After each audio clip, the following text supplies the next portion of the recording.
వార్త అంటే ద్వేషమేనా? వార్త అంటే విధ్వంసమేనా? వార్త అంటే రాజకీయమేనా? వార్త అంటే సెలబ్రిటీల వివాదాలేనా?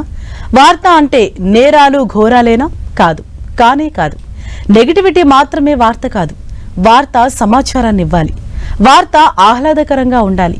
అందుకే విజేతల సక్సెస్ స్టోరీస్, అబ్బురపరిచే టెక్నాలజీ, వైద్య రంగంలో సరికొత్త ఆవిష్కరణలు, ప్రజలకు మేలు చేసే పథకాలు, మనసుకు ఆహ్లాదాన్నిచ్చే అద్భుత దృశ్యాలు, పర్యాటకం, వినోదం, సాహసం అన్నీ మంచి వార్తలే, మనసును హత్తుకునే వార్తలే. అలాంటి పాజిటివ్ న్యూస్ ను అందించే సరికొత్త ప్రయత్నమే మా ఈ గుడ్ న్యూస్ ప్రోగ్రాం. ఇంకెందుకు ఆలస్యం, ఇవాల్టి గుడ్ న్యూస్ చూసేద్దాం. టెకీ ఫ్రెషర్స్ కు గుడ్ న్యూస్. ఐటీ రంగంలో ఫ్రెషర్ల నియామకాలు పుంజుకునే అవకాశం ఉంది. ఏప్రిల్ నుంచి మొదలు కానున్న ఆర్థిక సంవత్సరంలో కొత్తగా 1,50,000 మందిని కంపెనీలో నియమించుకునే అవకాశం ఉన్నట్లు తెలుస్తోంది. ప్రస్తుత ఆర్థిక సంవత్సరంతో పోలిస్తే దాదాపు రెట్టింపు నియామకాలు జరగనున్నాయి. ఈ విషయాన్ని రిక్రూటింగ్ సంస్థ టీమ్ లీజ్ తన నివేదికలో వెల్లడించింది. ప్రస్తుత ఆర్థిక సంవత్సరం ముగిసేసరికి ఐటీలో ఫ్రెషర్ల నియామకాల సంఖ్య 85,000 నుంచి 95,000కు చేరే అవకాశం ఉంది. వచ్చే ఆర్థిక సంవత్సరంలో దీని సంఖ్య దాదాపు డబుల్ కానుంది.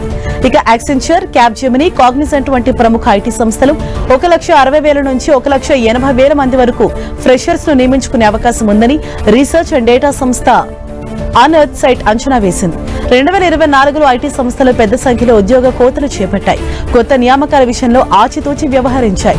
ఇక 2024-2025 ఆర్థిక సంవత్సరంలో ఫ్రెషర్ల నియామకాలు కొంతమేర పుంజుకున్నాయి. అమెరికా అధ్యక్షుడు ట్రంప్ అనుసరిస్తున్న టారిఫ్ విధానాల కారణంగా ఇటీవలి కాలంలో సెంటిమెంట్ ను మళ్లీ దెబ్బతీసింది. అయితే చాలా కంపెనీలు తమ శ్రామిక శక్తిని ముఖ్యంగా AI, cloud computing, digital transformation roles లో నియమించుకునేందుకు ఎదురు చూస్తున్నాయి. ఈ నైపుణ్యంతో తాజాగా గ్రాడ్యుయేషన్ పూర్తి చేసుకుని వచ్చే వారి నియామకాలు పెరిగే అవకాశం ఉందని team lease digit chief executive నీతి శర్మ అన్నారు.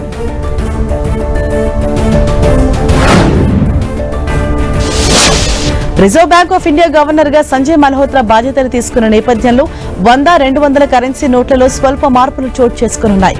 కొత్త గవర్నర్ సంతకం ఉన్న నోట్లను త్వరలో విడుదల చేస్తామని ఆర్బీఐ తాజాగా ప్రకటించింది. అయితే డిజైన్, ఇతర ఫీచర్ల విషయంలో మాత్రం ఎటువంటి మార్పులు ఉండవని పేర్కొంది. గతంలో ప్రవేశపెట్టిన నోట్లను యథాతథంగా కొనసాగుతాయని కూడా తెలిపింది. కొత్త గవర్నర్ పదవీ బాధ్యతలు చేపట్టిన తర్వాత ఆయన సంతకంతో కూడిన కరెన్సీ నోట్లను ఆర్బీఐ విడుదల చేస్తుంటుంది. శక్తికాంత్ దాస్ పదవీ విరమణ తర్వాత ఆర్బీఐ గవర్నర్ గా సంజయ్ మల్హోత్రా పదవీ బాధ్యతలు చేపట్టారు. భారతదేశ చరిత్రలో బ్రిటిష్ ఈస్ట్ ఇండియా కంపెనీ 18వ శతాబ్దంలో బెంగాల్, బాంబే, మద్రాస్ ప్రెసిడెన్సీలో తొలిసారిగా పేపర్ నగదును ప్రవేశపెట్టింది. ఆ తర్వాత 1861 పేపర్ కరెన్సీ చట్టంతో యావత్ దేశంలో పేపర్ నోట్లు ప్రవేశపెట్టే అధికారాన్ని బ్రిటన్ ప్రభుత్వం దాఖలు పరుచుకుంది. మొదట్లో భారత కరెన్సీ నోట్లు ఇంగ్లాండ్లో తయారు చేసేవారు. నాటి నోట్లపై విక్టోరియా రాణి చిత్రం ఉండేది. తొలి ₹5 నోటును 1903లో ప్రవేశపెట్టారు. ఆ తర్వాత ఇతర నోట్లను కూడా తీసుకొచ్చారు. ఇక 1949 నుంచి భారత కరెన్సీల నోట్లపై అశోక పిల్లర్ను ముద్రించడం ప్రారంభమైంది. 1950లో అధికారికంగా భారత కరెన్సీని విడుదల చేశారు. మహాత్మా గాంధీ సిరీస్ నోట్లను 1996లో ఆర్బీఐ తొలిసారిగా ప్రవేశపెట్టింది. అత్యాధునిక భద్రతా ప్రమాణాలతో వీటిని విడుదల చేసింది. 2005లో మరోసారి సెక్యూరిటీ ఫీచర్లకు ప్రభుత్వం మార్పులు చేసింది. 2016లో నోట్ల రద్దు తర్వాత కొత్త 500, 2000 నోట్లను విడుదలయ్యాయి. ఇక 2019, 2020లో ప్రభుత్వం కొత్త డిజైన్లతో కొత్త సిరీస్ లో కరెన్సీ నోట్లను రిలీజ్ చేసింది.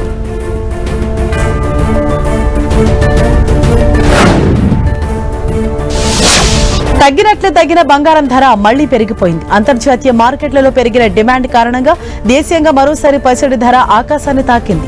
దేశ రాజధాని ఢిల్లీలో 10 గ్రాములు 99.9% స్వచ్ఛమైన పుత్తడి ధర 600 పెరిగింది. దీంతో గోల్డ్ ధర 89,450 రూపాయలకి చేరింది.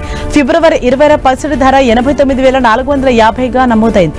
మళ్లీ దాదాపు 20 రోజుల తర్వాత బంగారం ధర మళ్లీ అదే స్థాయికి చేరిందని మార్కెట్ వర్గాలు చెబుతున్నాయి. అటు వెండి సైతం ఒక్క రోజులో కిలోకు ₹1,000 మేర పెరిగింది. గత ట్రేడింగ్ సెషన్ లో 1,02,200గా ఉన్న వెండి ధర 1,02,200కు చేరింది. ఇది 5 నెలల గరిష్టారానికి సమానం. అంతర్జాతీయంగా చూస్తే బంగారం ఔన్స్ ధర $2,946కు చేరింది. అమెరికాలో తాజాగా వెలువడిన ద్రవ్యోల్బణ గణాంకాలు పసిడి ధర పెరగడానికి కారణమయ్యాయి.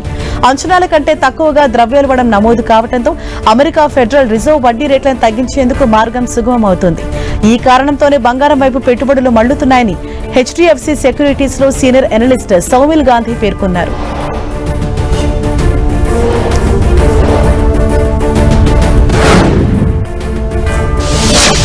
ఇవాళ ఆకాశంలో అద్భుతం జరగనుంది. హోలీ పండుగ రోజు ఆకాశంలో అద్భుతం జరుగుతుందని ఖగోళ శాస్త్రవేత్తలు, జ్యోతిష్య శాస్త్రవేత్తలు చెబుతున్నారు. ఇవాళ సంపూర్ణ చంద్రగ్రహణం కన్యా రాశిలో ఏర్పడుతుందని పండితులు అంటున్నారు.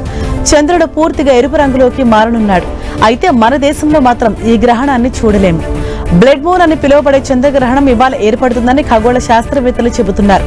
భూమి, సూర్యుడు, చంద్రుడు ఒక సరళ రేఖపై ఉన్న సమయంలో చంద్రుడిపై భూమి నీడ పడటం వల్ల పూర్తిగా కప్పేస్తుంది.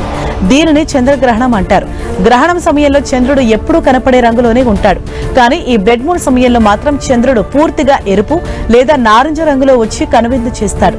సూర్యుడి నుంచి వచ్చే ఎరుపు లేదా నారింజ కిరణాలు భూమిపై నుంచి ప్రయాణం చేసి చంద్రుడి వర్ణాన్ని మారుస్తాయి. దీనిని రేలీ స్కాటరింగ్ అంటారు. మన దేశంలో గ్రహణాన్ని చూడలేం. ఉత్తర అమెరికా, దక్షిణ అమెరికా ఖండాల్లో ఇది కనిపిస్తుందంటున్నారు సైంటిస్టులు. అయితే జ్యోతిష్యుల వాదన మరోలా ఉంది.